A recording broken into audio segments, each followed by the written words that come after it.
I never thought I'd end up working nights at a gas station in the middle of the Nevada desert.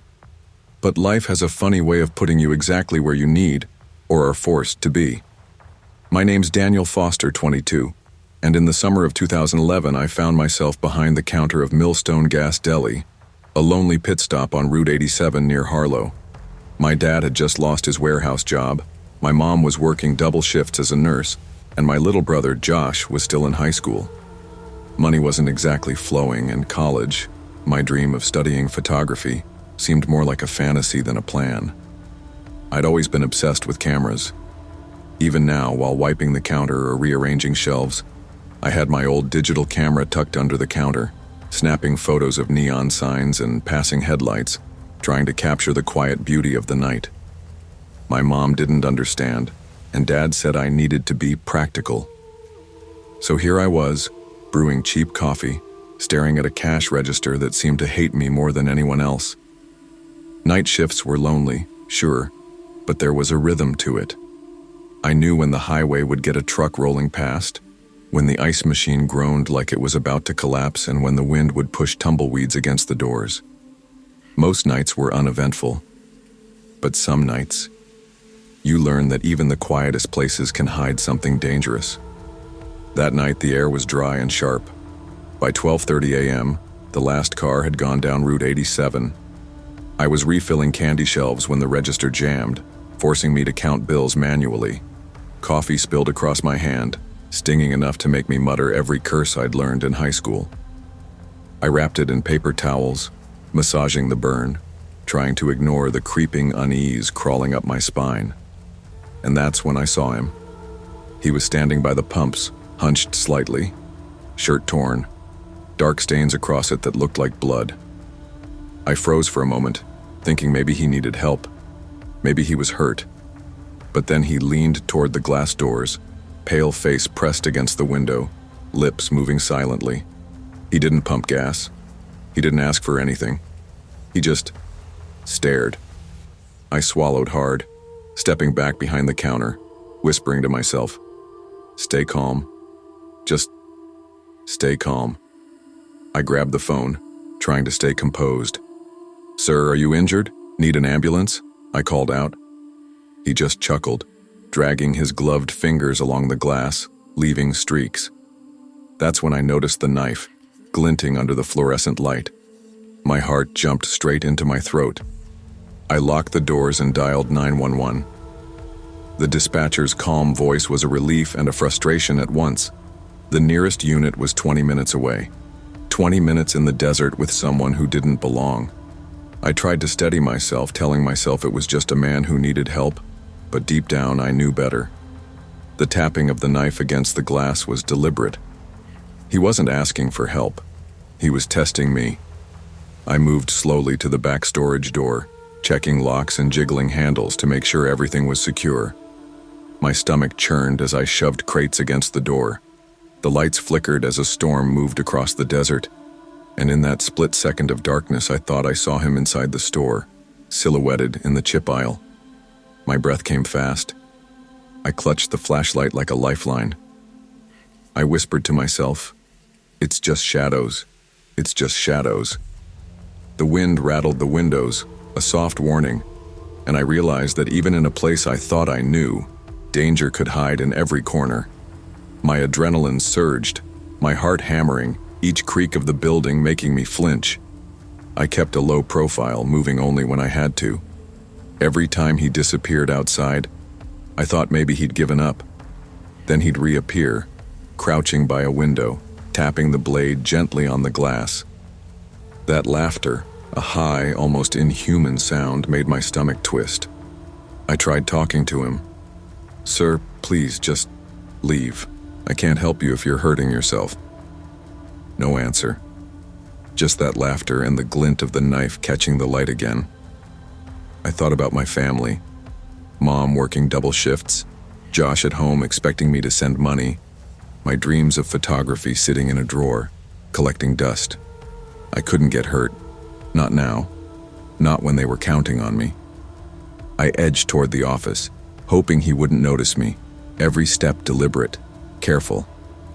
But the sense of eyes on my back never left. He was patient, letting me strain myself with fear, testing me, enjoying every second. Then I saw headlights, red and blue lights cutting across the desert. Relief surged, followed by guilt. I'd almost let panic win. Deputies ran toward him, weapons drawn, and he resisted, laughing until they wrestled him down. Turns out he'd escaped from a rehab facility badly injured, walking along the highway until he reached my station. Everything made sense in hindsight, but it didn't make me feel safer.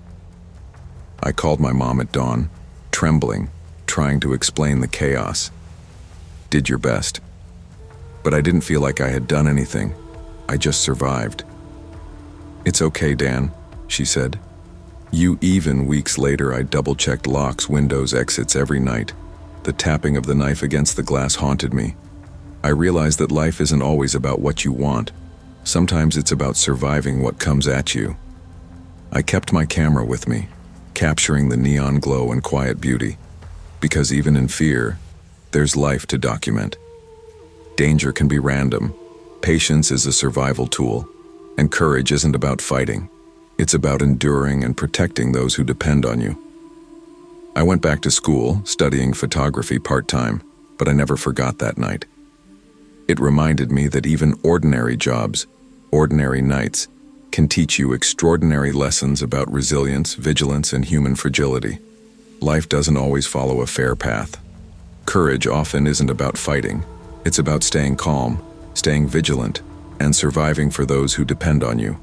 True bravery is enduring fear while protecting what matters most. I used to think delivering food at night was just another boring gig. My name's Marcus Reed. I'm 27, a community college dropout who once dreamed of running a small music studio. That dream didn't exactly pan out. A failed business loan, a couple of years' worth of debt, and a handful of dead-end jobs later, I was driving for a food delivery app in Toledo, Ohio, trying to keep my head above water. Night shifts paid better, fewer cars, fewer interruptions, and I told myself it was safer than driving through rush-hour traffic. That night started like most others, tense, tiresome, and frustrating. At 10:40 p.m., a drunk customer cursed at me for being too slow, though I'd been stuck behind construction for nearly 10 minutes.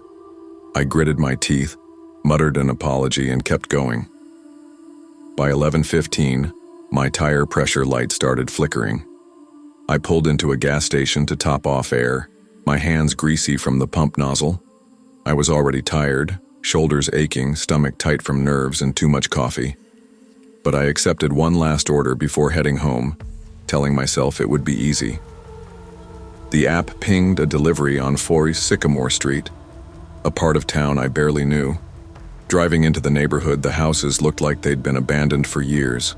Boarded-up windows, overgrown yards, and porch lights flickering on and off gave everything an eerie glow in my headlights. I muttered, "Why do these late-night orders always land me in places like this?" At 12:25 a.m., I found the house, number 6 Moron. Its paint was peeling, the porch sagging under the weight of rusted bikes and a swing that looked like it hadn't moved in a decade. I double-checked the order on my phone. 2 cheeseburgers and fries prepaid. No name. No special instructions. Just a bare address. I knocked on the door. At first, nothing. Then it creaked open a few inches. A woman appeared, late 30s, hair tangled, eyes sunken like she hadn't slept in days, wearing a faded sweatshirt. She didn't speak, only whispered, "Set it on the table inside." I hesitated. My instructions clearly said no contact delivery. I peeked past her shoulder. The living room was nearly empty. A single table, 1 chair, piles of trash bags against the walls. Ma'am, I'm really not supposed to come in," I said. "I can just leave it here." Her expression didn't change. She repeated softly, "Set it on the table inside." I felt a pit in my stomach but placed the bag just past the doorway, backing away slowly. She shut the door without another word. My hands trembled as I walked back to my car. Across the street, I noticed movement, a tall man standing under a broken street lamp watching me. He didn't move or speak. I slipped into the driver's seat muttering, Nope, not tonight. But when I tried to shift into drive, the car wouldn't budge. My stomach sank. Someone had locked a homemade wheel clamp was on the front tire. Panic hit me all at once. I looked up. The man from across the street was walking toward me slowly, deliberately. His boots crunched on the pavement. The street was dead silent, except for the wind rustling trash in the yard. I tried to start the engine again. Nothing. I fumbled for my phone. No signal. No, I weighed my options. Fight? Run on foot? Risk leaving the car behind? My heart thumped so hard I could feel it in my ears. He reached the driver's window and knocked twice, flat and calm, almost testing the glass. His other hand gripped a bent metal pipe. "Open the door," he said, voice low and even. My throat went dry. I shook my head. "No," I muttered. Fumbling, I hit the accelerator hard. The clamp snapped with a metallic crack. Sparks flew under the tires as the car lurched forward. The man slammed his pipe against the trunk, rattling metal and bone, but I didn't stop. I floored it down the street, heart hammering, eyes darting to every shadow. I didn't breathe until I reached a 24-hour gas station on the other side of town. My hands shook so badly I could barely grip the steering wheel as I pulled up to the pumps. The clerk gave me a curious glance. "Rough night?" he asked. I slammed the car into park, practically yelling, "Wheel clamp. I need the police." Someone. There was a guy. A woman. He nodded quickly and called it in. I repeated everything in short, frantic sentences. Officers arrived within minutes and took my statement. They promised to check Sycamore Street, but the woman and man were gone. All that remained was the broken clamp lying in the road. I sat on the curb, trembling, staring at the gas station's neon lights buzzing overhead. I could still see her hollow eyes, hear the calm knock, feel the weight of being watched. In the days that followed, I replayed it over and over. Why had she insisted I place the food inside? Why the man with the pipe? Were they targeting drivers? Was it just random chaos or something worse? Sleep became difficult. Every time my phone pinged with a delivery, I flinched. I refused anything after midnight. I went back to Sycamore Street once during the day, trying to see if anything could explain it. The house was even more decrepit than I remembered. Trash piled up around the edges, weeds clawing at the porch. The air smelled stale, abandoned. But no one was there. The police never found them. The wheel clamp was analyzed and stored as evidence. That was it. No arrests, no explanation.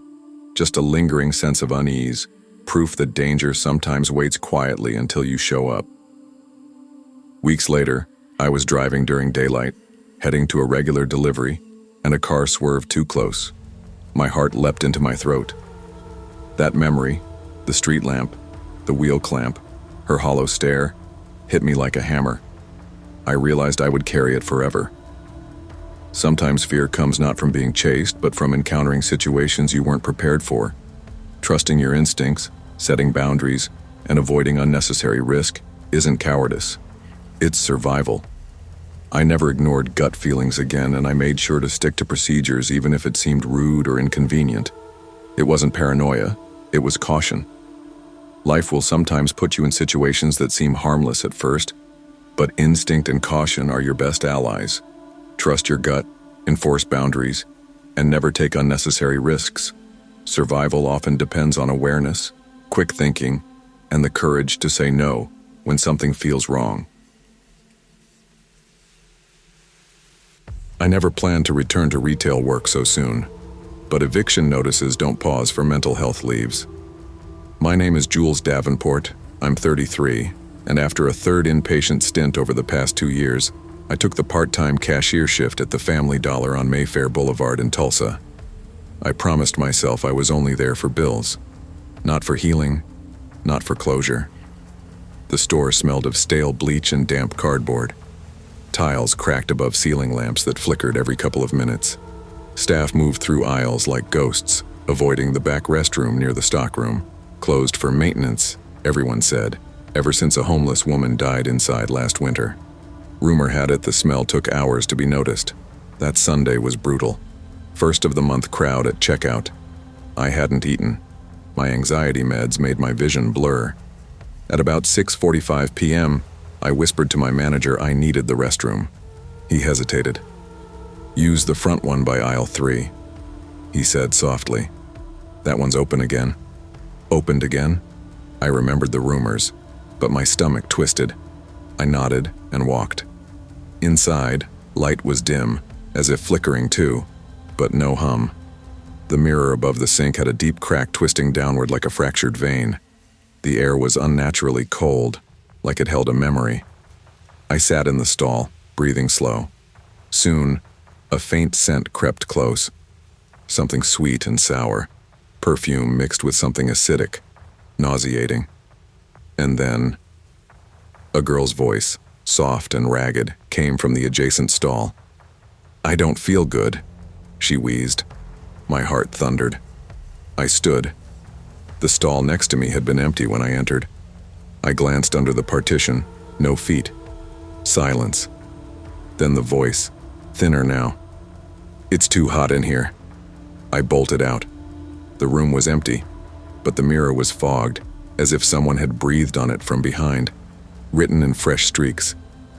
I thought someone would find me. My skin crawled. I rushed back to the register, pale, trembling. I didn't speak. I barely rang a bell. The customer left confused. I stared at the floor until my shift ended. After I punched out, I wanted answers, but I doubted my own mind. I returned to the restroom, hands shaking, long after closing, when the store was silent and lights dim. I flicked the light switch. Nothing. Held the door open by its frame. The mirror was clean. No words. I leaned closer. There was a flyer, taped at the upper corner, water damaged, torn at the edges. I peeled it gently. A photo of a young woman, Lila Rose, 24, reported missing 2 years ago. Last seen entering this same restroom, a customer said. I stared at my reflection, then to the cracked mirror's edge. For a heartbeat, I saw something at my side. A faint outline, hollow cheeks, sleeves hanging loosely. Then nothing. I sat cold on the floor, hugging my knees. My mind raced. Was I hallucinating, under med stress? Did that voice belong to me? I slipped home. At 2 a.m. the message repeated, jagged breath, soft echo. I thought someone would find me. I sat up, dizzy. That wasn't my voice, but maybe it was. My past with self-harm and depression gnawed at me. In my room, I whispered to the dark, did I imagine her? The next few days felt like walking underwater. Every shift I avoided that front restroom. I covered it mentally. But I couldn't escape the memory of Lila's face. I researched missing persons files, online articles, local forums. I found a single item, Lila Rose from Tulsa, missing May 7, 2021. No leads. Family posted flyers outside that store. No closure. One afternoon after work, I sat in my apartment on cheap carpet, sobbing. My therapist had told me, if you feel safe going back, maybe go. I scheduled myself. I went during closed hours again, flashlight in hand, heart pounding. The restroom was empty. I shone the beam over the cracked mirror. Nothing. I brought paper and pen, traced the crack pattern. I pressed ear to mirror. Nothing. But then I smelled it again. That sick perfume, acidic sweetness, strong and close. I spun. Silence. I whispered aloud, tears trailing down my face. Lila, is that you? No voice. But in my breath I felt an answer, not in sound, but in memory. I thought about the homeless woman who died there. Maybe it was Lila's ghost, terrified and alone. A woman in an ordinary store, forgotten. Later at night I felt watched in my bedroom. Not fear, but sorrow. Maybe it wasn't hallucination. Maybe it wasn't recovery. Maybe it was recognition. I decided I had to speak up. I found the old flyer from Lila's mother online. I printed copies, laminated them. I left them at the store entrance, taped to the customer service board. I wrote a letter to the police chief. Ask about the back restroom and missing persons. Ask if the city ever checked the store's history. I also wrote a note to Lila's family. I hear you. I see you. And I dropped it into an envelope with my name. Signed. I mailed it. Nothing changed in the store, but I felt something shift inside me. I no longer saw the restroom as my undoing. I saw it as a threshold. One evening, manager approached me, his face pale. We got a call. Someone taped flyers. Owner wants to know who. I said, a concerned person. He stared at me, maybe reading guilt, maybe empathy. He nodded slowly. At the store entrance, I witnessed an older woman staring at the flyers. She turned, looked at me, recognized something, didn't speak. I quit soon after. Said it was for health. They accepted without question. When I packed up my jacket and name tag, I stared at the stockroom door. Imagined Lila fading behind it. I waited. Saw nothing. But tonight, after weeks, I still smell it. Sweet, sour perfume and sickness. In supermarkets, I avoid cracked mirrors. If I see cracked glass anywhere, my heart thumps. I've started volunteering at a local crisis hotline. I want to give voice to lost souls, people who feel forgotten. And I still look behind the mirror sometimes when I'm home, after dark. I no longer fear it. I breathe into that space. You are not forgotten. I'm here. Sometimes the world overlooks those who suffer in silence. A cracked mirror and a quiet voice can hold more truth than anything we see in daylight. Our stories may feel forgotten, but when someone listens, acknowledges, and acts, healing begins. Be someone who sees the unseen, hears the unheard, and refuses to let pain go unspoken. I never thought I'd be the type of person to take a night shift at a roadside motel in rural Kentucky, but life doesn't always hand you the choices you want. My name's Hannah Walker. I'm 24, a writer at heart. I had dreams, short stories, submissions to literary magazines, maybe a book someday. But my dad had a stroke 3 years ago, and my mom needed me. Graduate school went on hold, bills piled up, and here I was, working nights at Pine Hollow Lodge, trying to keep the lights on. The lodge itself was the kind of place that smelled faintly of mildew and cheap carpet cleaner. The building had seen better decades. The paint on the siding peeled in long strips, and the neon vacancy sign flickered constantly, like it had a nervous twitch. Mr. Kingsley, the owner, was a heavy-set man in his 60s who claimed nothing ever happened at night. I didn't believe him, but rent was rent. My first few weeks on the job were mostly boring, just answering phones, checking in truckers, and dealing with occasional complaints about the vending machine.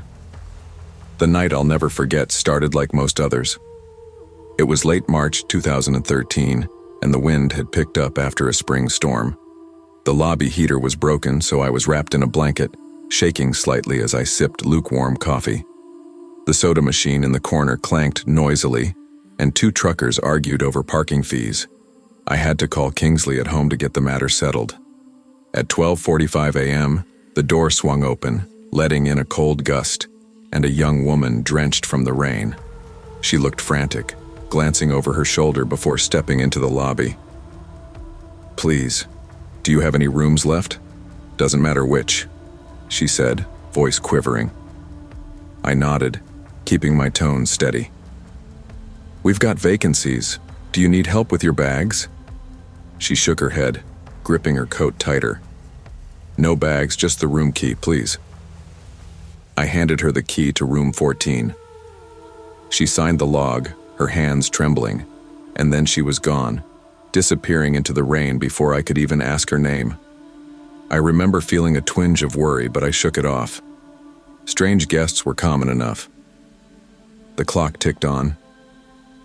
Around 1:30 a.m., a man appeared at the office door. He was in his 40s, unshaven, wearing a damp flannel shirt. He leaned on the counter, eyes flicking toward the key rack. "Anyone checked in tonight?" "A woman.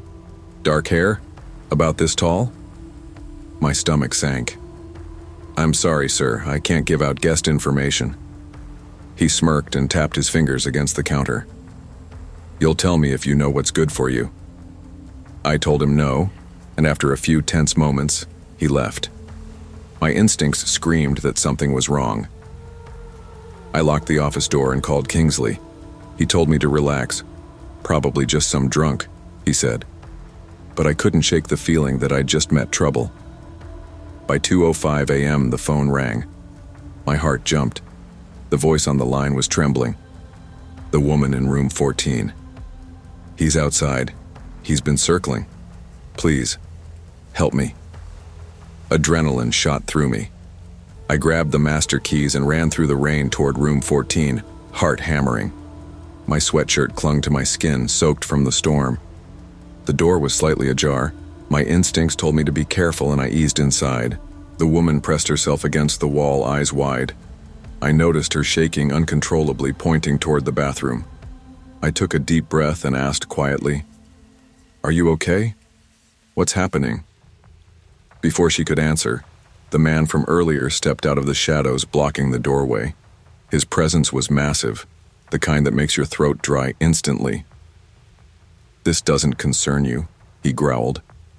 My voice shook as I replied, "You need to leave. Right now." He stepped closer, but I slammed the door, locking it with trembling hands. The storm outside roared and the rain pounded against the roof like fists. I dialed 911 from the room phone, whispering our location. For 10 minutes, the man pounded on the door. His voice echoed through the hall as he shouted the woman's name. She sobbed quietly, muttering, "He's my ex." I thought I lost him. I stayed calm, crouched behind the door, gripping the keys like a weapon.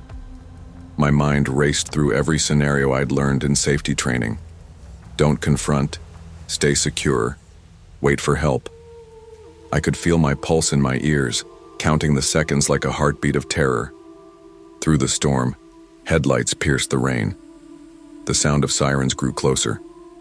I stayed crouched, whispering reassurances to the woman, holding her hand until the officers stormed the lodge. The man bolted into the woods before they could reach him. The police searched, but he was gone. I gave my statement and the woman was taken into protective custody. Kingsley shook his head and said, "You handled that better than most." But inside, I felt shaken, a mix of relief and lingering fear that clung to my skin like wet clothes. For weeks afterward, every creak in the lobby sounded like pounding fists. Every rainstorm made me jump. I noticed subtle sounds I had never paid attention to before. The way the lobby floorboards shifted, the tapping of the vending machine against the wall, the occasional drip of water from the ceiling.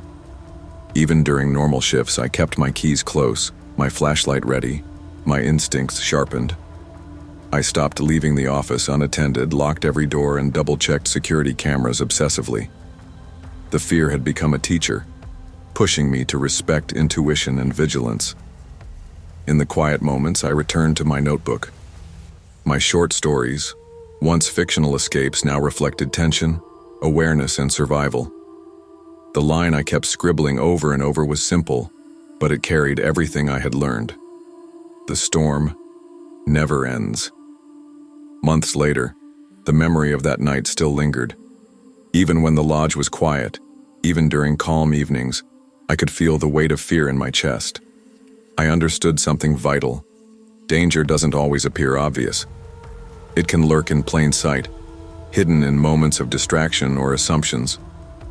I kept working at the lodge for a while, but I never ignored a gut feeling again. I became assertive, cautious, and more attentive to signs others might dismiss. The night taught me that survival wasn't just about strength, it was about awareness, preparedness, and having the courage to act when something feels wrong. The woman in room 14 had been terrified and alone, and my actions, staying calm, listening, helping her, had made a difference.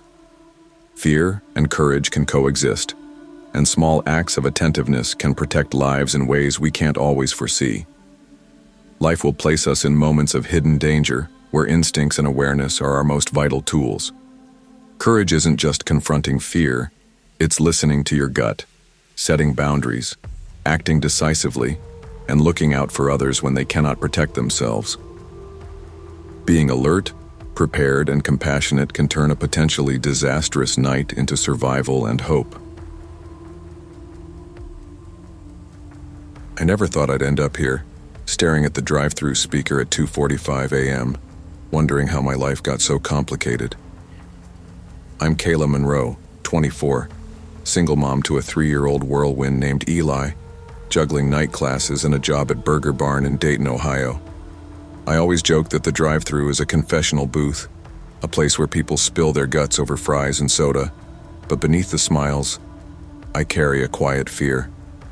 Our location sits just off an empty highway exit, tucked between a shuttered gas station and a strip of weed-choked lots.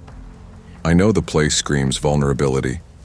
I'd been working here for 6 months, the graveyard shift giving me daytime hours with Eli while my sister Lauren babysat at night. Most nights are slow, the hum of the fryer and the occasional bell from the front door my only companions.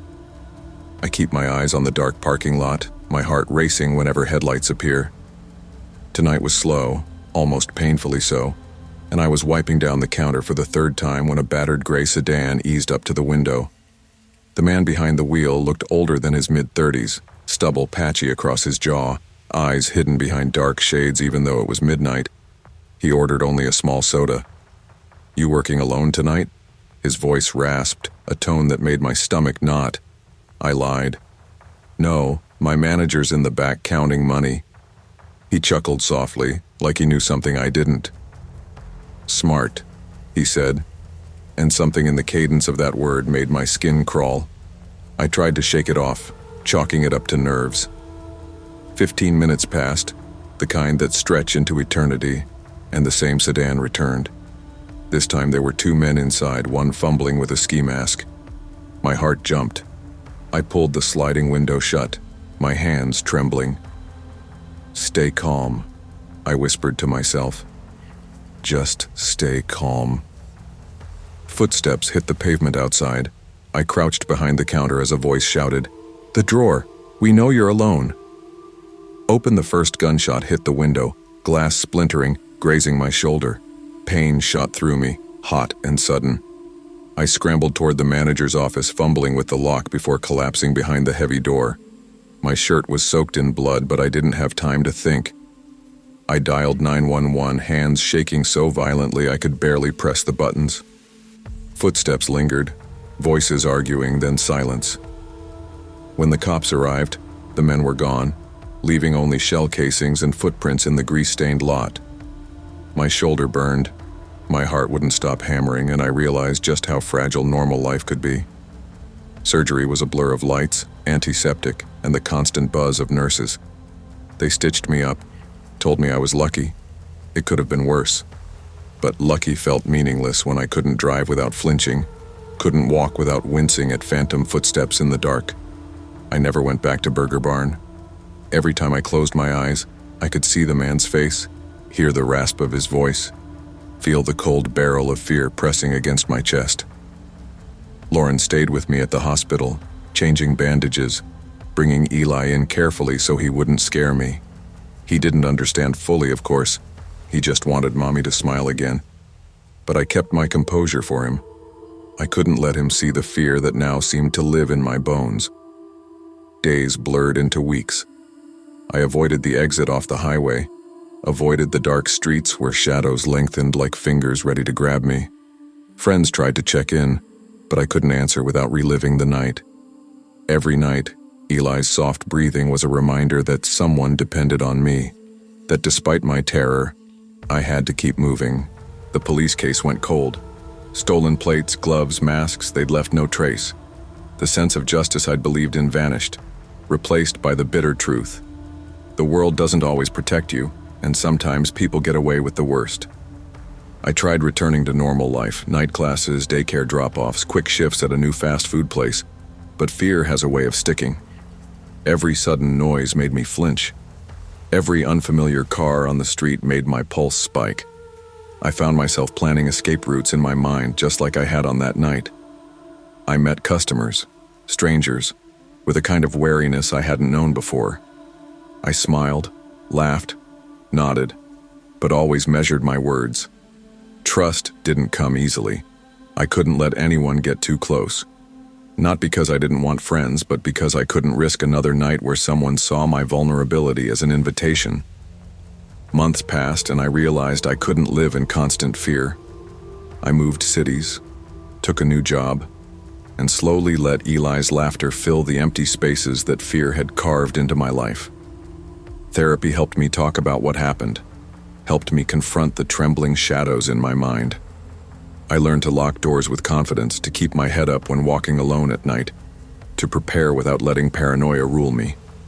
I even started joking with coworkers again, though I still watched the parking lot a little longer than I should. But each day I rebuilt a little of the life that night had tried to take from me. I never stopped thinking about that man's first words. "You working alone tonight?" It wasn't just a question, it was a warning. Life has a way of testing you when you're most vulnerable, and sometimes survival isn't about fighting back. It's about staying calm, thinking ahead, and protecting those who rely on you. Eli reminds me daily why I endure, why I face fear instead of letting it rule me. The world isn't fair. Danger doesn't announce itself. But resilience, careful planning, and courage, these are the things that can turn a night of terror into a lifetime of lessons. Honesty and vulnerability are precious, but sometimes safety must come first. And though fear lingers, it no longer controls me. Life is fragile, but it's also worth every careful step I take, every late-night shift I survive, and every moment I share with my son. Life can be unpredictable and dangerous, but resilience, awareness, and courage allow us to protect ourselves and those we love, even in the darkest of nights. I never thought I'd end up stocking shelves at Supermart in Tulsa at 1:30 a.m., but life has a funny way of handing out surprises. I'm Rachel Dawson, 29, former nursing student, now working nights at a 24-hour store after my mom's sudden illness drained both my time and my savings. The hospital bills piled up faster than I could keep track, and night shifts gave me a chance to catch a few hours of sleep during the day before hopping back to hospital visits. Most nights were quiet. The hum of fluorescent lights, the low rattle of shopping carts, the occasional drunk customer, it became a rhythm, almost comforting. Tyler, my coworker at the registers, often joked that I was one of the few humans capable of enjoying aisle monotony. "At least no one's breathing down your neck," he'd say, and I'd laugh, appreciating the small reprieve from chaos. But that night, the rhythm broke before it even started. Around 1:30 a.m., I was rearranging cleaning supplies in aisle 7 when I noticed a man walking toward me. His dark khakis were neat, his polo shirt crisp, and a reflective vest with security stitched across it. I froze. Our security guards always wore black tactical uniforms. This was wrong. My gut nodded immediately. He looked older, early 50s, gray hair neatly combed, and he moved with a confidence that made my stomach churn. "Long night, huh?" he asked, stopping a few feet away. His voice was calm, too deliberate. "Yeah," I replied cautiously, pushing a box back into place. "Haven't seen you around before?" "They called me in from another branch," he said, smiling faintly. "Some theft problems lately." I nodded, forcing a smile, but my throat went dry.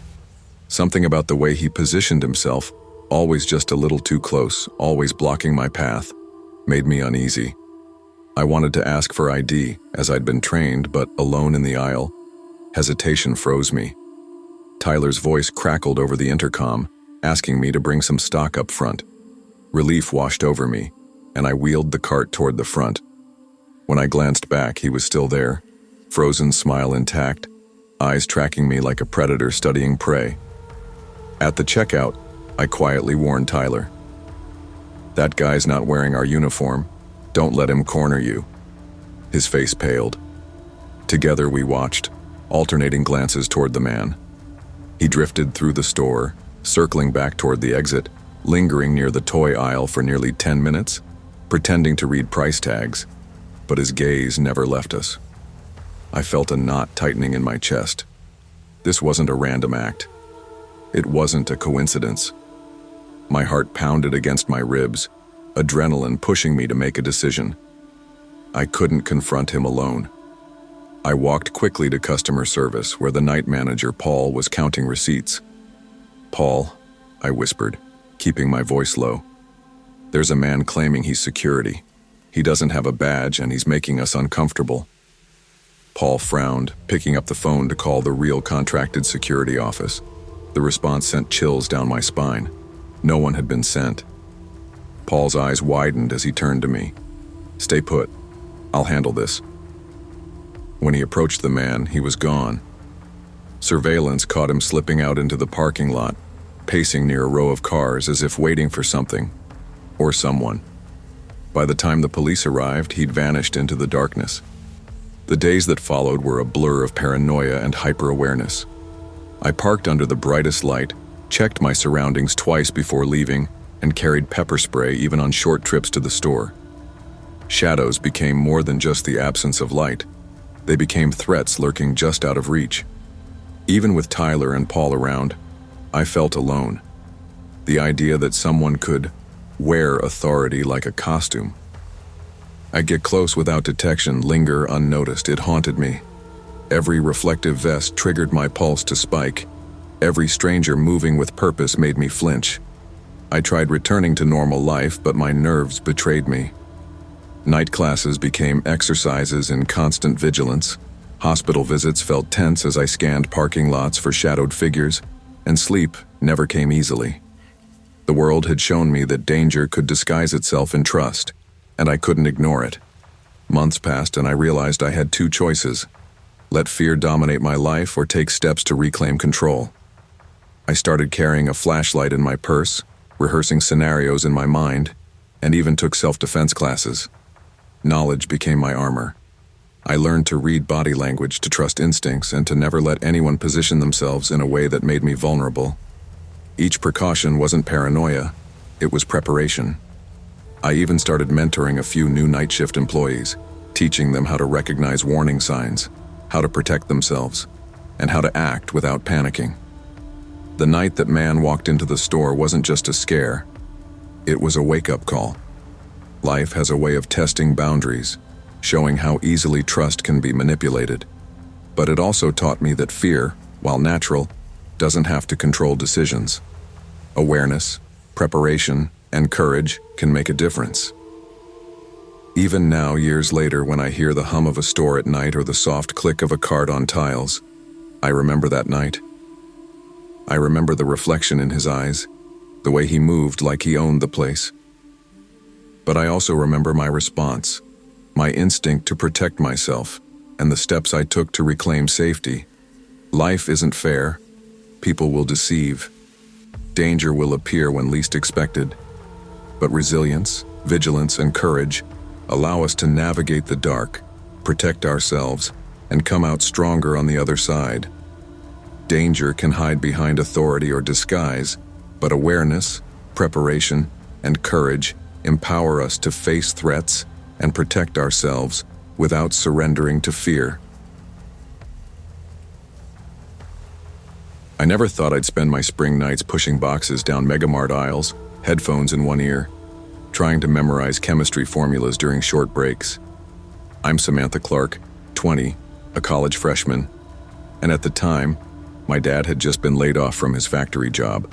The family rent was stacking up and I needed a way to help. Night shifts seemed like the perfect solution. Quiet, lonely, yet strangely freeing. I got to own the hours most people avoided, and that independence felt good, even if it came with exhaustion that settled in my bones by 3 a.m. My routine was simple: stock shelves, man the occasional register, take mental notes of every odd customer or creaking door. I liked the stillness of the store late at night. There's something comforting about fluorescent lights humming overhead, the echo of a rolling cart through empty aisles, the faint beep of scanning a barcode in near silence.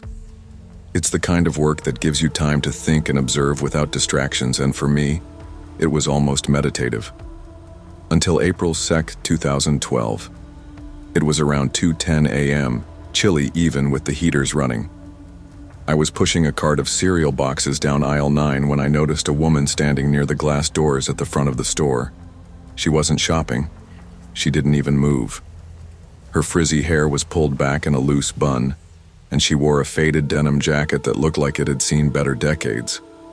Her eyes were fixed on me, calm but intense, almost too steady. After a long pause, she stepped inside, smiling warmly. "Excuse me, sweetheart," she said softly. "Would you mind helping me with something? My back's been acting up and I can't lift a heavy box into my van." I hesitated. Store policy was clear. Never step outside with a stranger during your shift. "Not really allowed to step outside," I said, forcing politeness into my voice. Her smile didn't falter. "Oh, come on, it'll only take a second. You look strong, much stronger than me." She laughed lightly, but her eyes didn't blink. She kept inching closer, and my pulse started racing. Just then, my coworker Marcus rolled by with another stock cart.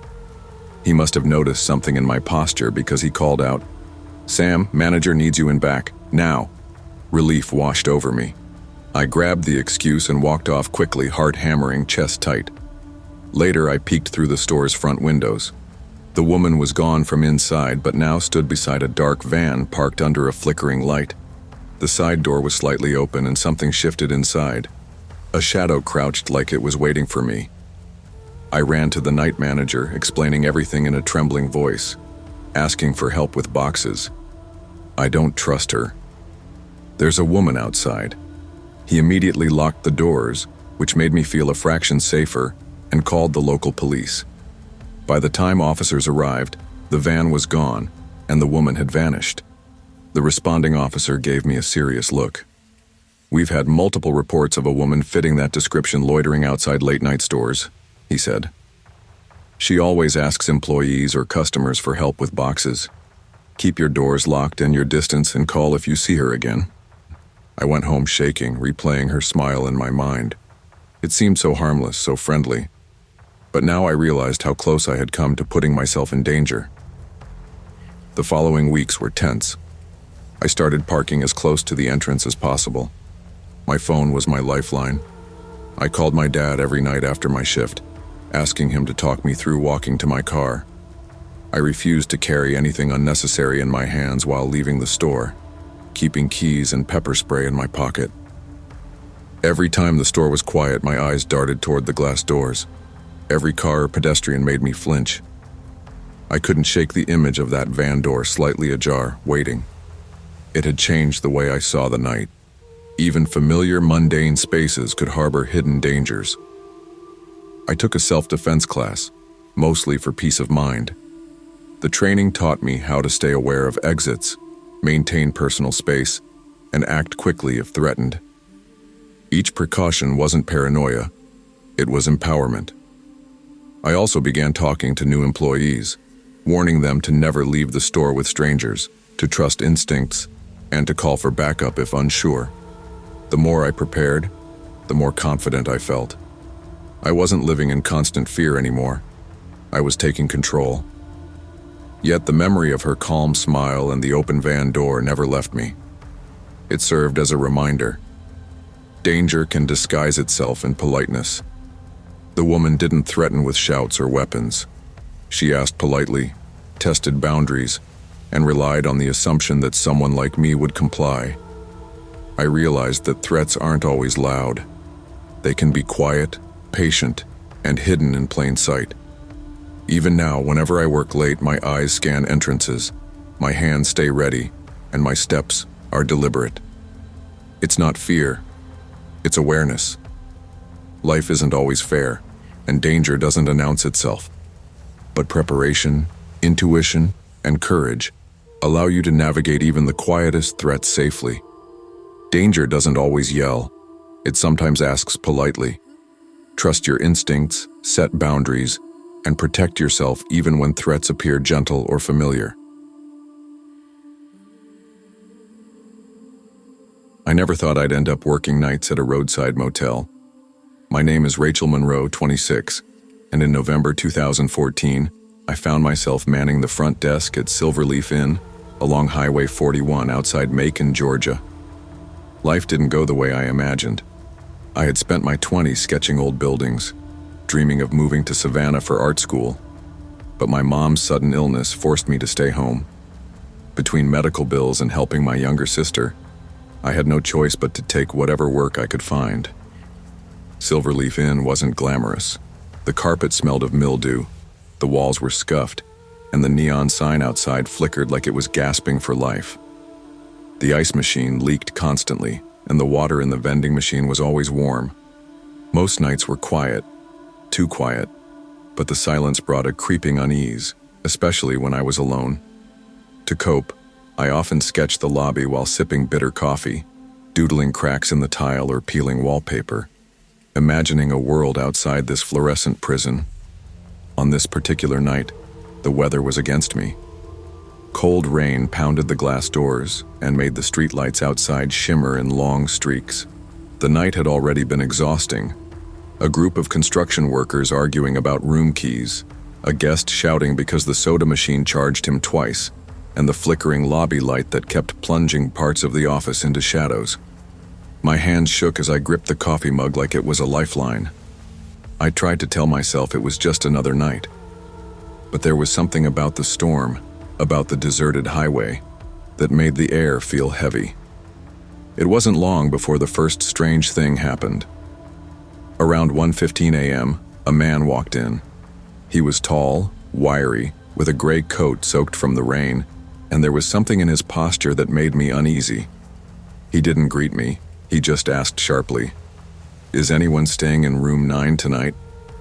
I flipped through the logbook, frowning. No, sir. That room hasn't been rented in weeks." "Why?" He smiled tightly. "Then I'll take it." There was something off about the way he said it. Hesitant, I handed him the key, trying not to dwell on the feeling of dread pooling in my stomach. After he left, the inn fell silent again. I pulled out my sketchbook, trying to distract myself with the cracked tile and chipped baseboards. That's when I heard it. 3 faint knocks from the hallway leading to the guest rooms. My eyes darted to the security monitors. Nothing. I shook my head. "It's probably just the pipes," I whispered to myself. Minutes later, the desk phone rang. The static made my teeth chatter, and then a whisper came through. "He's outside. Don't open the door." My stomach dropped. "Hello, ma'am? Who is this?" But the line went dead. I held the receiver, my hand trembling, and for the first time that night I felt a surge of real fear. I grabbed the flashlight from under the desk, checking the doors and windows again. My heart raced as I walked the hallways, peering into empty rooms.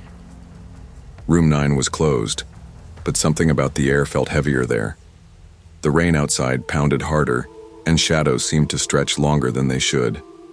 Even though I tried to rationalize it, storm, fatigue, imagination, the unease didn't fade.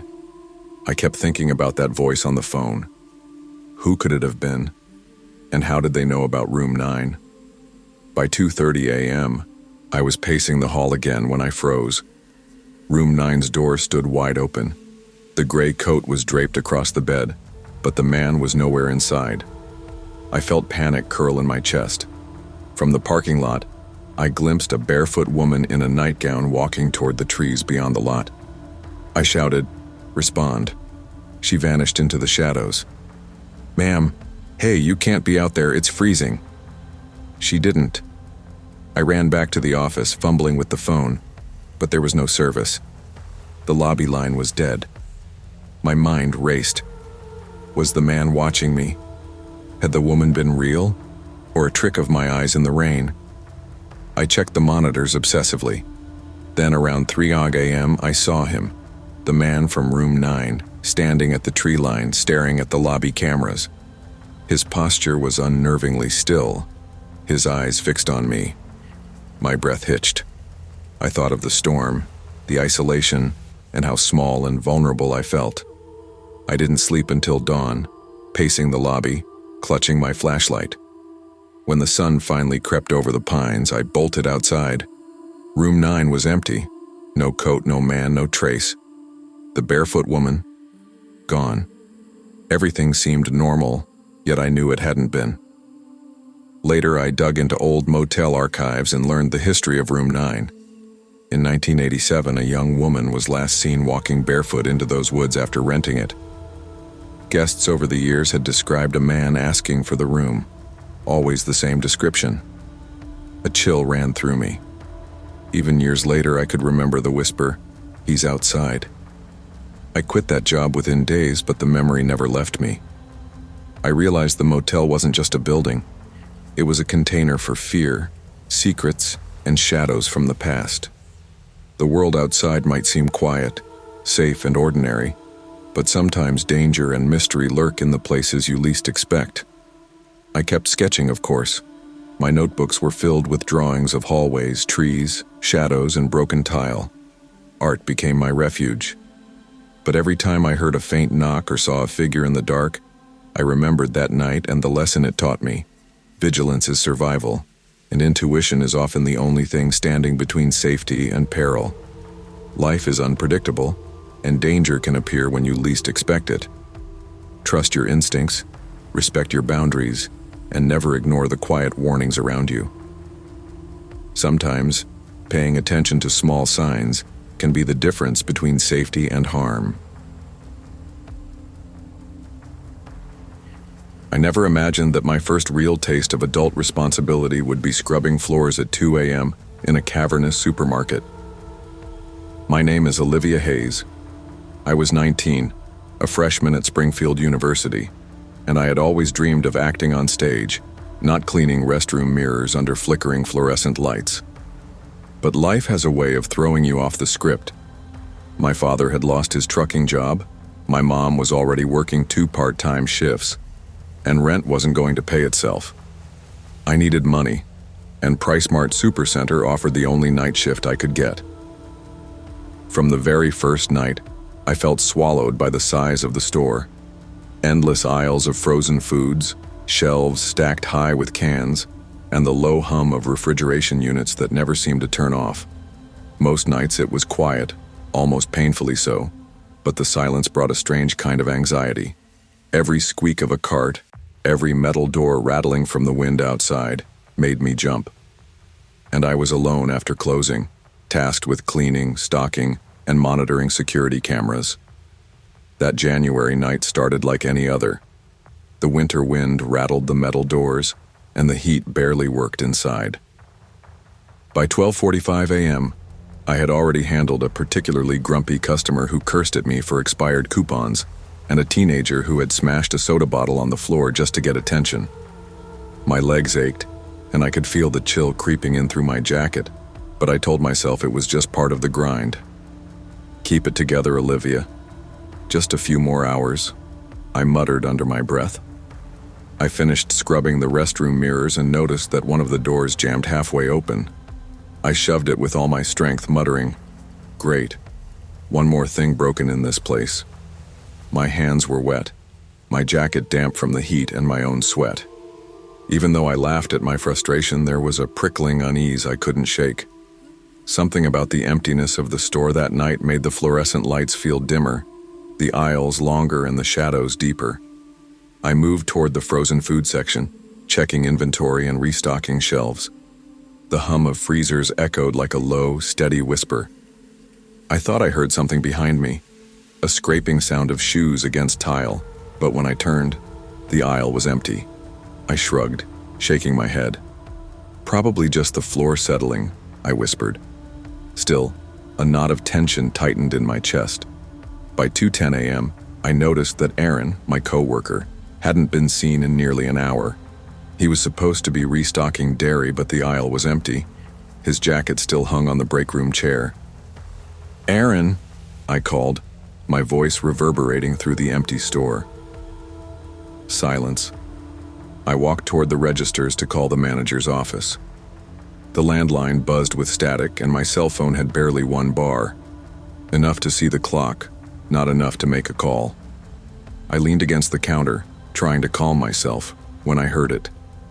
A faint crackle from the intercom followed by what sounded like quiet breathing.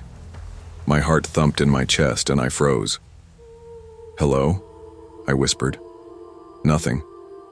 The ceiling speakers hung silently above me, blank and lifeless. I tried to rationalize it. Maybe it was the wind rattling ducts, maybe the store was settling, maybe exhaustion was making me hear things. But the feeling of being watched lingered. I decided to check the stockroom exits. The side door was locked. I rattled it. Nothing. The front automatic doors were sealed shut. My stomach sank as I realized I was trapped inside. I forced myself to breathe. "It's fine. Morning staff will be here at 6. Just wait it out," I whispered. But my chest tightened. Every shadow seemed to stretch farther than it should. Every hum of machinery sounded like footsteps circling me. I pushed a cart down the aisles, trying to make myself feel in control. That's when the footsteps began. Slow, deliberate scraping against tile. I spun around. Empty. The sound moved behind me, then ahead like someone was circling. I called out, "Aaron, come on, this isn't funny." Silence. Turning a corner near the frozen foods, I saw a shadow at the far end of the aisle.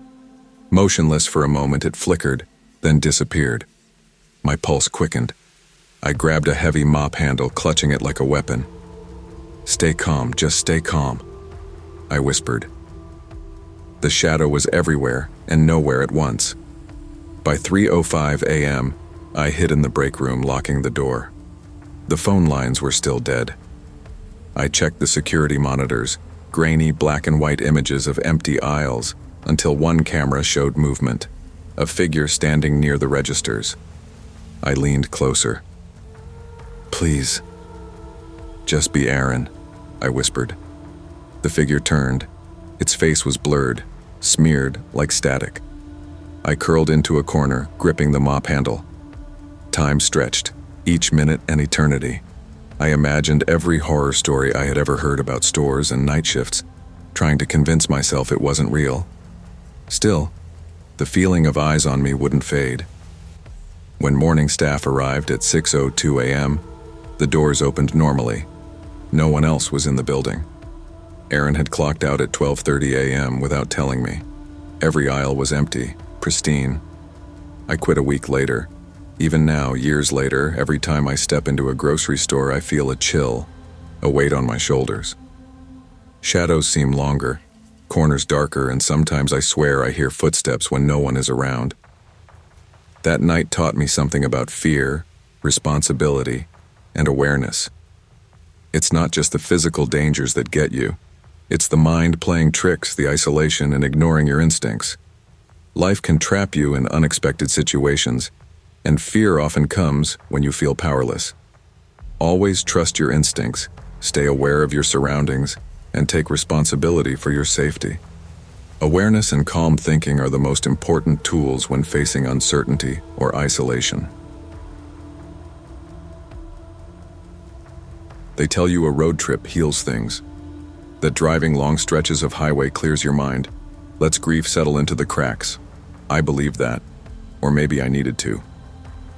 After my mother died of pancreatic cancer, I left Denver with nothing but my camera gear, a full tank, and no timeline. She used to say the desert makes you honest. I figured she meant quiet. Still. So I set out to photograph forgotten places, abandoned gas stations, old diners, faded billboards, ghost towns with names half worn off their own welcome signs. My destination was Lake Tahoe, but I wasn't in a rush. I took back roads, dirt roads, sometimes no roads at all. That's how I ended up somewhere between Ely and Battle Mountain, in the high desert of Nevada, with my Subaru's dashboard lights blinking and the engine sputtering like it had swallowed dust. No cell signal. My GPS froze. I figured I'd driven off the map. Then, through heat shimmer and dead brush, I saw it, a family dollar. It looked wrong, like someone had pasted it into the desert from another time. Its red and white sign flickered weakly, half the letters missing. I couldn't tell how I hadn't seen it sooner. No other buildings, no cars, just that low concrete box sitting under a copper-colored sky. I parked out front, grabbed my camera bag, and walked toward the glass door. It was cracked open, just barely. Enough to invite someone desperate, which I was. The air inside was cold, unnaturally cold. It took a second for my eyes to adjust. The lights buzzed overhead. Half were dead. The others blinked like a bad signal. The place smelled like old plastic, freezer burn, and something else. Wet dust. A motion sensor beeped as I entered, long and slow, almost tired. At the back stood an old man behind the register, bony hands folded neatly on the counter. He wore a faded vest. Name tag said Victor. I nodded, voice dry. Is there a gas station nearby? He didn't blink, just pointed down aisle 4 and said softly, go past the freezer. Phones are by the water jugs. Don't, sorry. He didn't repeat it, just looked at me like someone who'd said too much already. I started walking. The prepaid phones were covered in dust.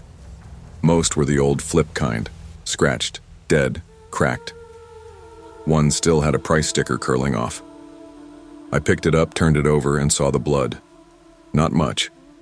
Just a swipe across the screen like a finger had dragged it across a cut. I turned to ask Victor what the hell was going on. He was gone. No footsteps. No door chime. No echo. Just gone. I spun around. The air felt different, thicker. The flickering bulbs above hummed louder now. Then I heard it. Breathing. Slow, labored breathing coming from behind the freezer aisle. That sound cut through every rational thought. It wasn't human, not in rhythm, not in scale. It sounded like something pretending to breathe. I remembered what the old man had said. Don't go past the freezer. But the sound was getting closer. I backed up, nearly tripping over a mop bucket near the cleaning aisle. That's when I saw it. A small, dusty pink backpack. The name tag read, Sophie. I opened it. Inside was a crumpled flyer, stained and faded. A missing person notice. 9 years old.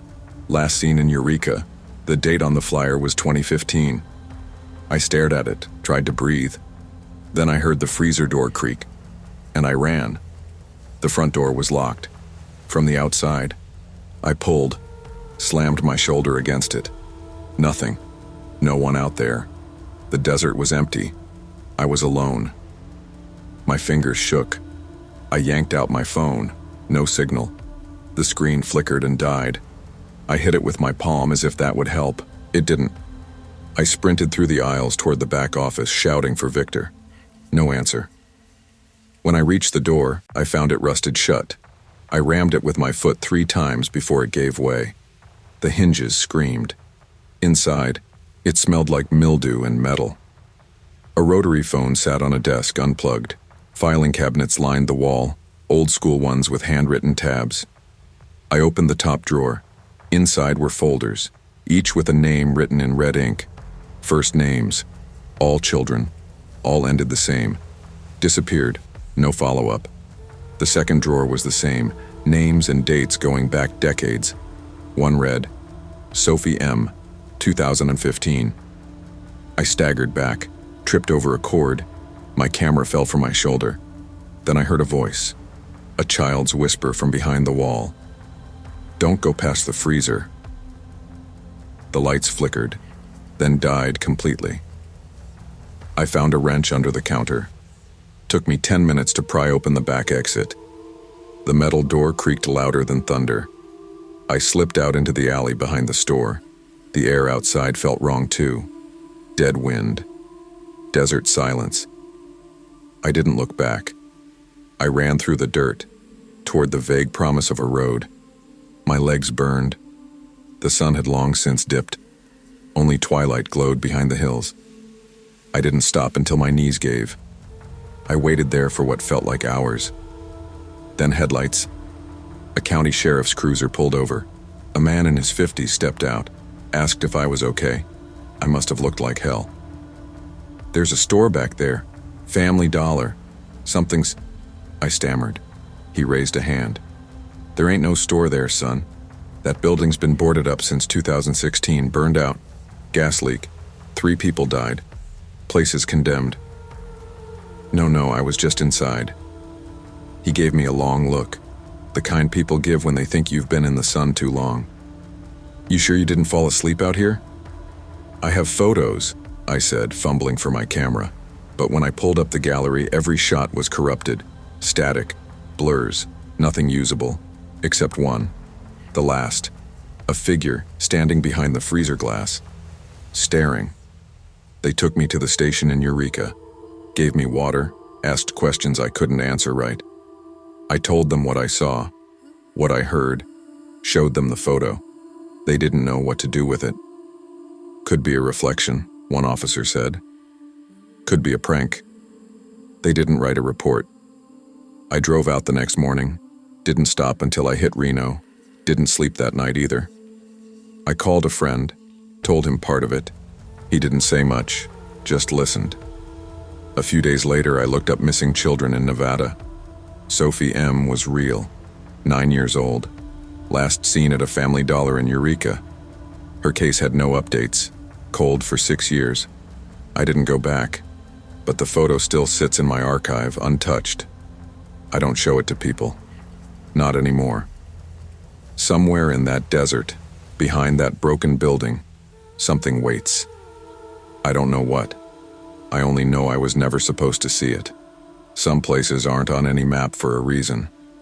The world forgets them, but they remember us. Curiosity might lead you into dark places, but not everything is meant to be discovered. Sometimes the past isn't lost. It's hidden. And if you stumble across it, the best thing you can do is leave it where you found it.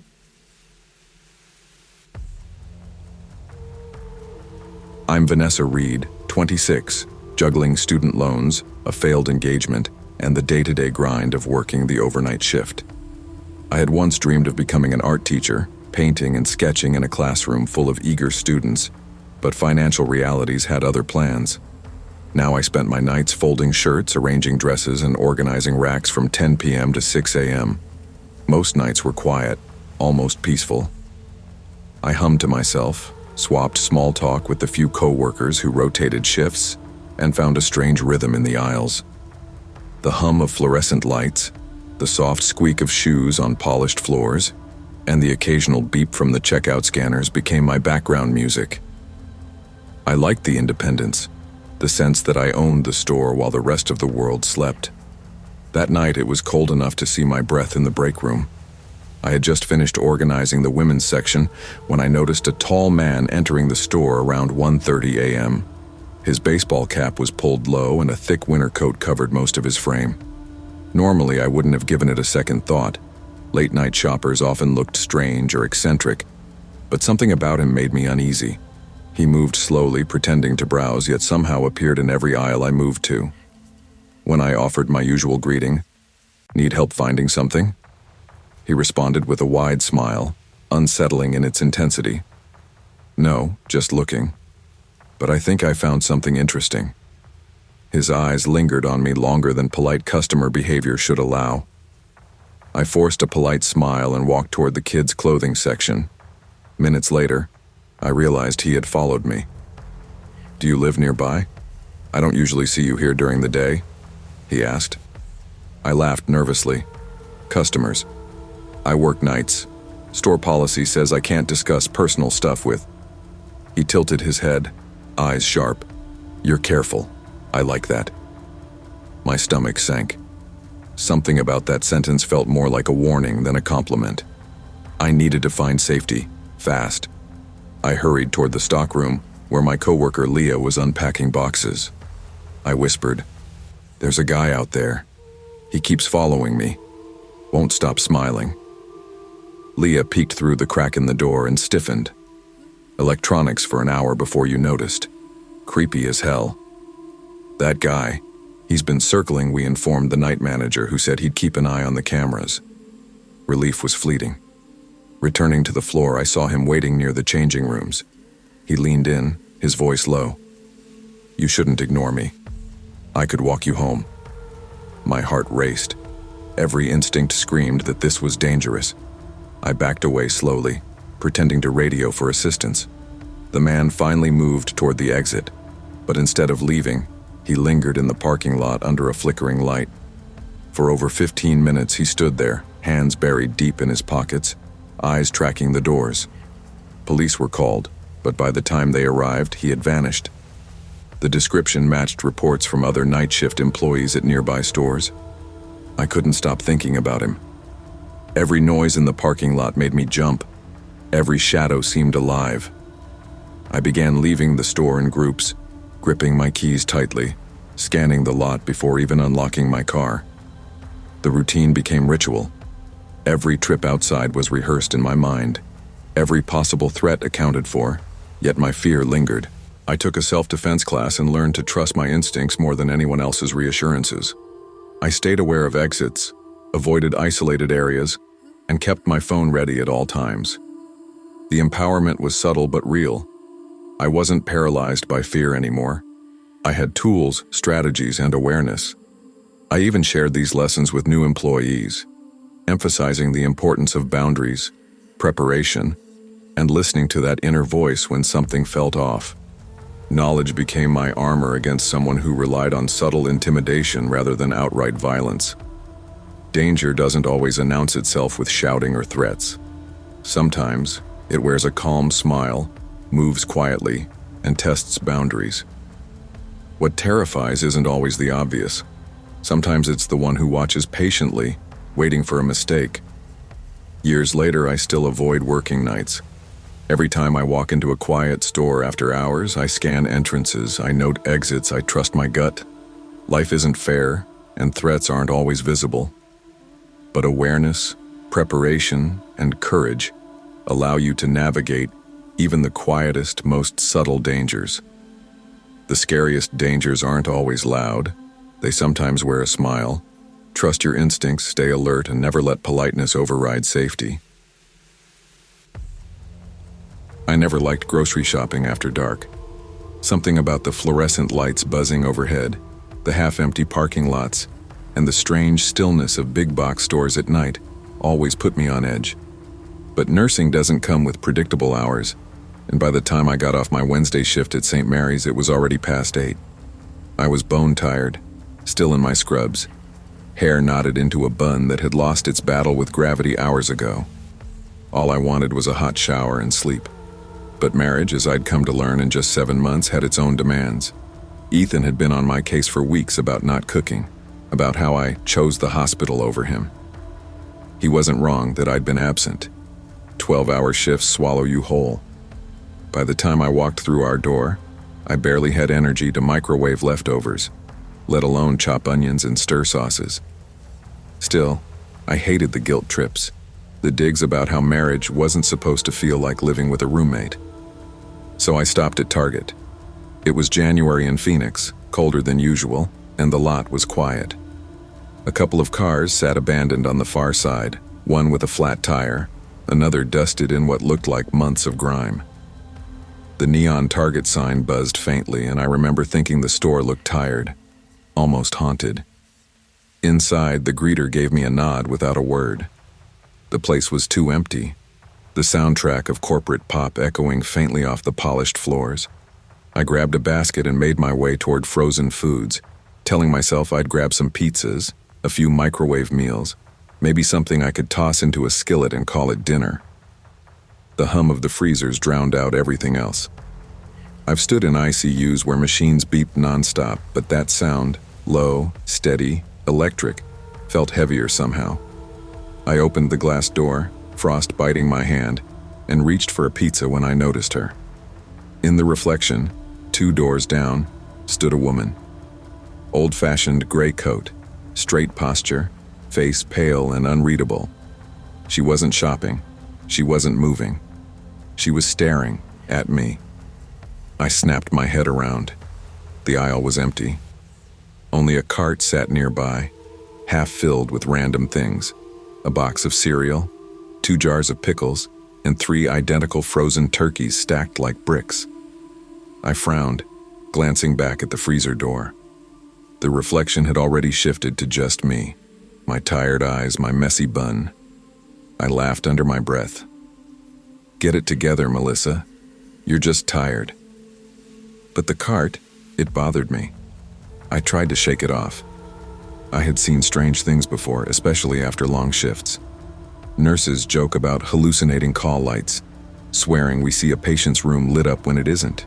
Fatigue does that. I told myself this was no different. I tossed 2 frozen meals into my basket and moved on. My sneakers squeaked faintly on the floor, but underneath that sound came another. The deliberate click, click, click of heels. Not rushed, not casual. Measured, steady. I stopped, pretending to study the frozen vegetables. The clicking stopped too. The silence stretched, then a soft voice whispered, "Excuse me." I spun around so fast my basket nearly slipped from my hand. Nothing. No one. My heart thumped against my ribs. I forced myself to breathe, to laugh it off. Maybe it was a customer in the next aisle. Maybe sound carried weird and empty spaces. Still, goosebumps rose on my arms. I pushed forward, but when I reached the other end of the aisle, my stomach dropped. That same cart, the one with the cereal, the pickles, and the turkeys, was waiting for me, placed perfectly across my path. The jars rattled, faintly, as if the cart had just been pushed. I looked around, my voice barely above a whisper. "Hello?" No answer. I backed up, gripping the basket tighter, when the freezer door beside me caught my eye. In its reflection stood the woman again, closer this time. That same pale gray coat, face drawn, eyes dark like empty sockets. I gasped and whipped around. Nothing but rows of frozen peas and waffles. My phone buzzed in my pocket, jolting me. Ethan's name lit up the screen. "Why are you taking so long?" His voice snapped as soon as I answered. "Store? Or are you lying again?"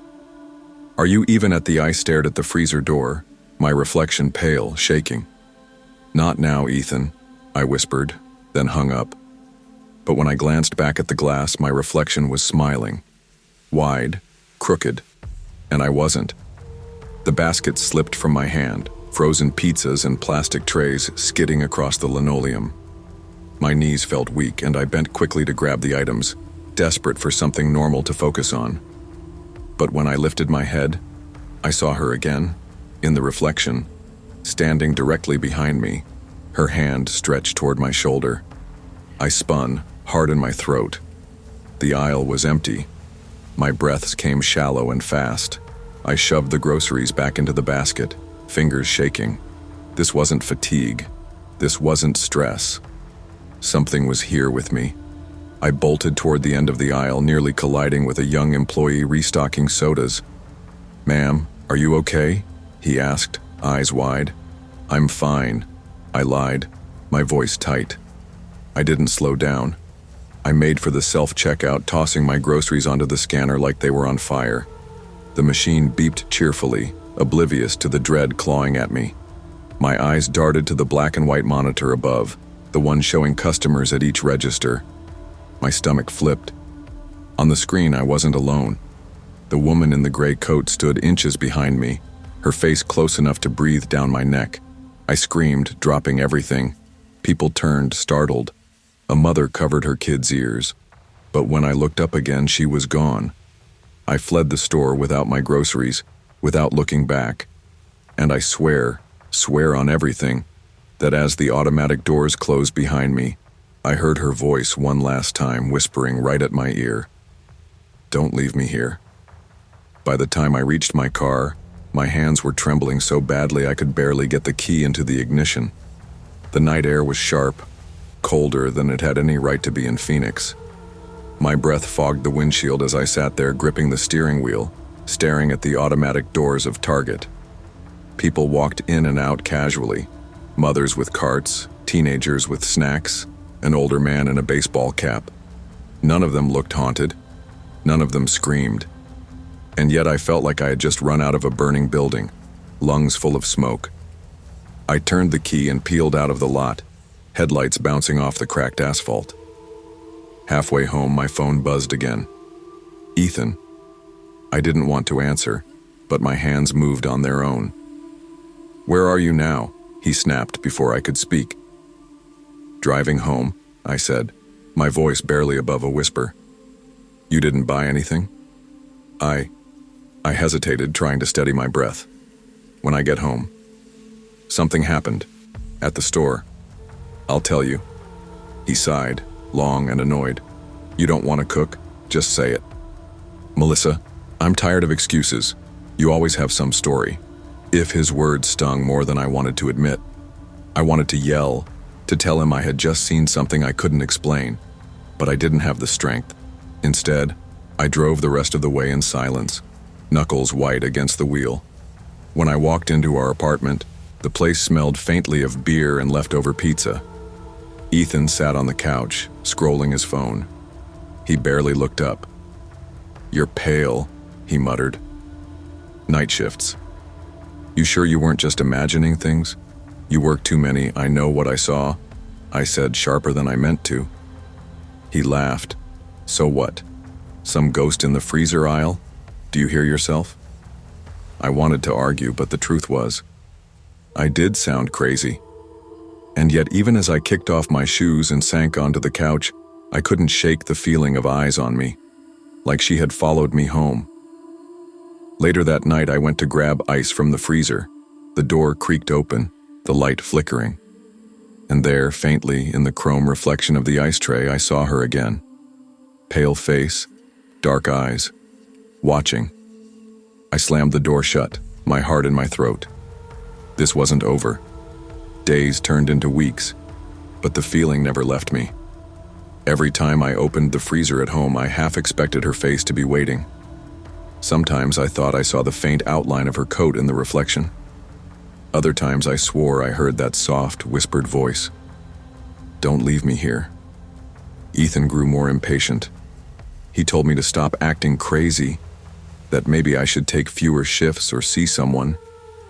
But what I couldn't tell him, what I didn't even want to admit to myself, was that this wasn't stress.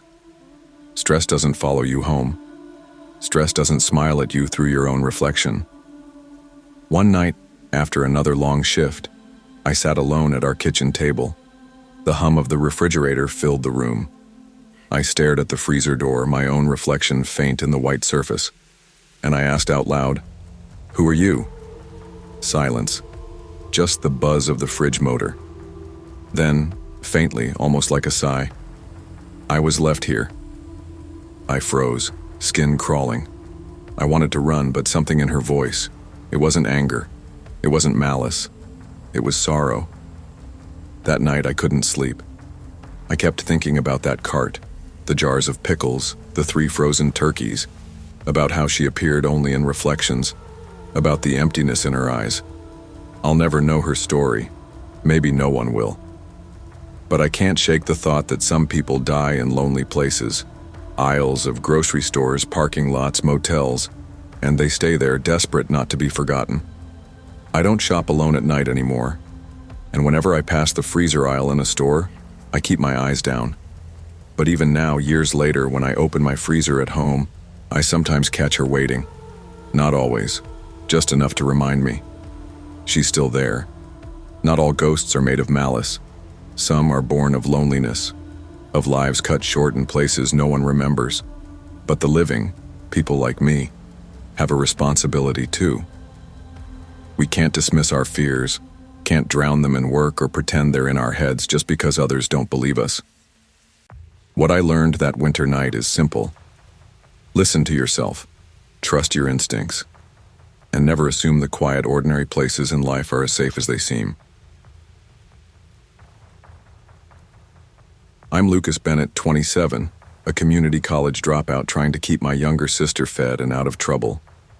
After my parents' divorce, life became a series of compromises, and night shifts at this store were one of them.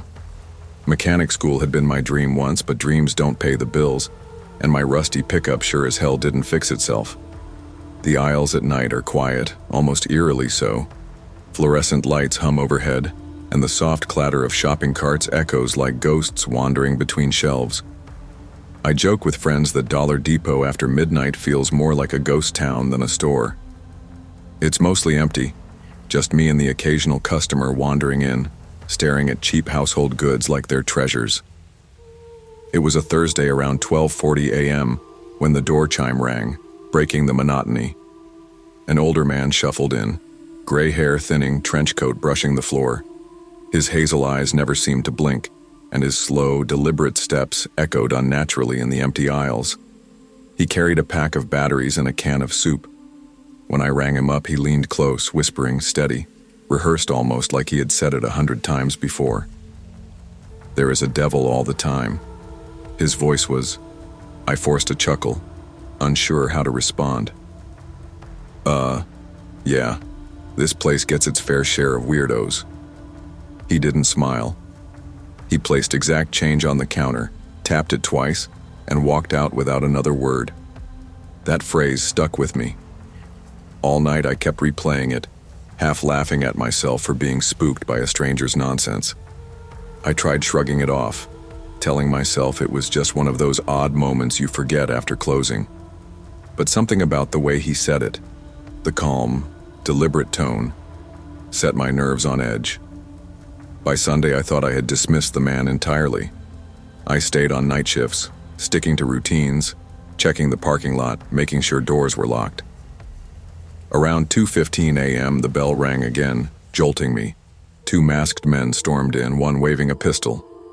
"Empty the register now," the gunman shouted. My hands shot up instinctively. My mind raced.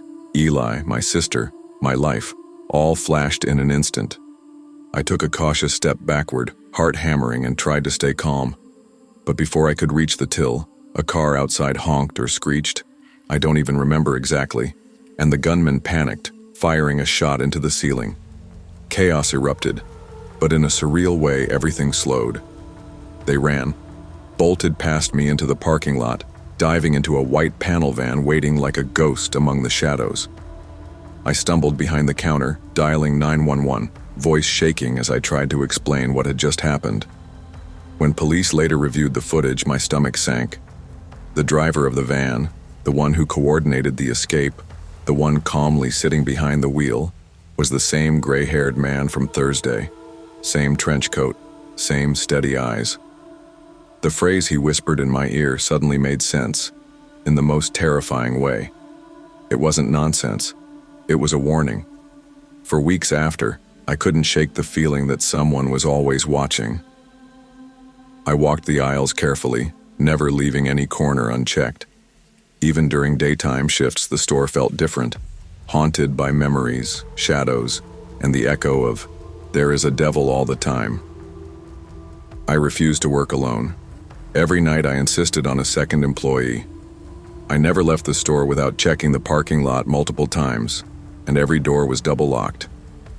My sister noticed my anxiety, asked if I was okay, and I forced a smile, telling her I was just tired. But inside, I was terrified. Months passed. Police followed leads, found the van abandoned in a pine forest, complete with sleeping bags, empty food wrappers, and maps of other small-town stores. They identified the man as Harold Mason, part of a group responsible for multiple robberies in northern Arizona. But they didn't catch everyone. My gut told me someone else from the crew was still out there, still watching. I started carrying a flashlight and pepper spray, rehearsing scenarios in my head. Every strange customer triggered a small panic reflex. I became vigilant, cautious, alert in ways I hadn't been before. Knowledge and preparation became my armor, my way to reclaim control over life that had threatened to slip from me. That night changed me.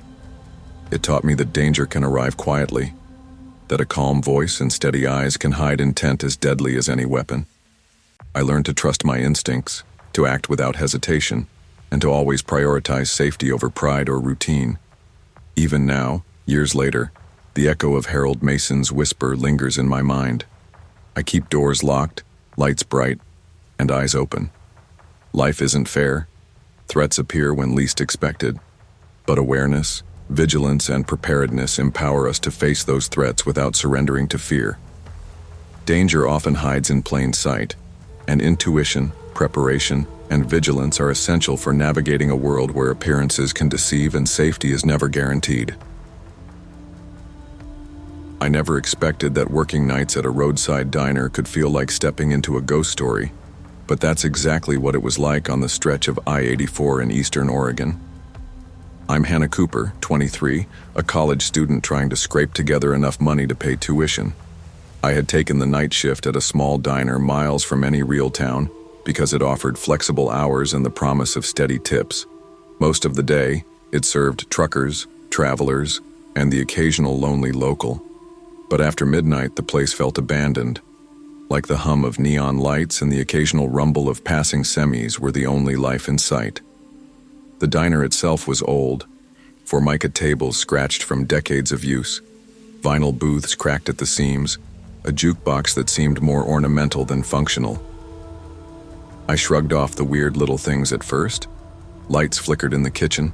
The jukebox sometimes started playing old country songs even when unplugged, and cold drafts swept across the empty dining room. I told myself it was just an old building settling at night, the wiring and plumbing acting up. That fall, during my first week, the night felt longer than I expected. Most of the time I cleaned tables, restocked napkins, and refilled sugar containers while listening to the wind howl against the diner's walls. Every passing semi reminded me that the highway outside never really slept, and I sometimes felt like I was in a world of my own, separate from everything else. But the first night that storm rolled in changed everything. It was around 1:45 a.m. when he walked in. The man, tall with a long coat and a hood casting his face in shadow, sat silently in the corner and ordered nothing but black coffee. I couldn't shake the feeling that he was watching everything, cataloging the diner like it was his private museum. As I cleaned nearby tables, I noticed him scribbling on a small scrap of paper. When I brought his coffee over, he didn't speak a word, just nodded. Curiosity got the better of me, and I peeked at the paper. Written in sharp, deliberate letters were the words, "Leave before midnight." I froze. My stomach knotted. My spine refused to fade. Probably some weird prank, I muttered to myself. But the chill and over the next few nights I started noticing patterns. Around 11:30 p.m., the diner seemed darker than it should have been. The storm rattled the windows, and I would hear footsteps in the hallway leading to the storage area. But when I checked, nothing was there. The lights flickered violently and the jukebox started playing that same haunting melody from before, despite the fact that it was still unplugged. I gripped the counter, my pulse racing. Every creak of the floorboards felt amplified. My instincts screamed that I wasn't alone, that someone, or something, was there, waiting. Then, around 12:05 a.m., he returned. This time, he didn't sit. He stood near the door, staring out into the storm, his movements calm, deliberate, almost too quiet. I realized my phone had no signal, leaving me completely isolated except for him. "Can I help you?" I asked, trying to steady my voice. He shook his head and slipped another note under the counter. I picked it up, hands trembling. "Not safe here, leave." I swallowed hard. The words weren't threatening. They were almost clinical, a warning rather than a challenge. But they carried a weight that made my stomach flip. Suddenly the power cut out entirely. The diner was plunged into pitch-black silence. Shadows moved along the windows, distorted by the flashing lightning. My heart pounded so hard I thought he might hear it. I fumbled for the emergency flashlight under the counter, the beam cutting through the darkness in shaky circles. Every instinct told me to leave immediately. I edged toward the back exit, moving quietly, careful not to make a sound. A scraping noise behind me made my stomach drop. I could have sworn it was the coat brushing against the floor. I kept my focus on the door, my legs trembling, my hands clenching the flashlight like a lifeline. Finally, I burst outside into the cold, rain-drenched night, slamming the door behind me. I ran to my car, fumbling with keys as the storm pelted me, my breath coming in short, terrified gasps. Doors locked. I waited in the car until the storm passed, staring at the diner through rain-streaked windows. The next day I called my manager. I asked cautiously, "Has anyone else experienced weird things at the diner?" "Yes," he said. "Previous employees have reported strange activity, notes, flickering lights, unexplained sounds, but no one ever found the cause." The diner remained open, but I never returned. Even months later, I avoided that stretch of I-84 at night. Every dimly lit diner along the road reminded me of that stormy evening, of the man who seemed to appear and vanish at will, and of the notes that whispered one thing: danger can linger in silence. Vigilance doesn't just mean paying attention to obvious threats. Sometimes the danger is quiet, subtle, lurking in the shadows, waiting for the right moment. That man didn't chase me, didn't shout, didn't show a weapon, but he commanded fear with presence alone. Since then, I've learned to trust my instincts, to respect warnings even when they don't make immediate sense, and to never ignore the little signals that something is off. I still take precautions when working late, when parking in empty lots, when alone in quiet spaces. Awareness and intuition are tools no one can take from you. Danger doesn't always announce itself with noise or violence. Sometimes it waits in silence, in shadows, in the small signs you might be tempted to ignore. Trust your instincts, act quickly, and never underestimate what can hide in quiet moments.